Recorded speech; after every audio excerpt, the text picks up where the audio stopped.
ఇచ్చేసినటువంటి వివిధ గ్రామాల నుంచి పంచాయతీల నుంచి మండలం నుంచి ఇచ్చేసిన మా ప్రియమైన తల్లిదండ్రులందరికీ కూడా శుభాకాంక్షలు. మా పిల్లలందరికీ కూడా శుభాశిష్యులు. మన సందేశం ఒకటే, చెత్త సమస్య కాదు, కలిపి వేయడం సమస్య. తల్లిదండ్రుల పాత్ర. ఈ కార్యక్రమం విజయవంతం కావడానికి మీ సహకారం ఎంతో అవసరం. ఇంట్లో కూడా తడి పొడి శానిటరీ వ్యర్థాలను విడిగా వేయడం అలవాటు చేయండి. నీరు మరియు విద్యుత్ను పొదుపుగా వినియోగించే అలవాట్లను పిల్లలకు ప్రోత్సహించండి. మీ పిల్లలు net zero and healthy campus కార్యక్రమంలో నేర్చుకున్న విషయాలు వారితో చర్చించి వారిని అభినందించండి. పాఠశాల నిర్వహించే వార్షిక ఉత్సవాలు మరియు అవగాహన కార్యక్రమాల్లో పాల్గొని సహకరించండి.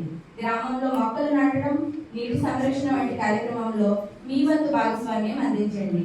ఒక పాఠశాల సౌరశక్తిని వినియోగించవచ్చు, వేలాది మొక్కలు నాటవచ్చు, ప్రతి వర్షం నీటి పొట్టుని సంరక్షించవచ్చు. కానీ ఈ ప్రయత్నాలు నిజంగా విజయవంతం కావాలంటే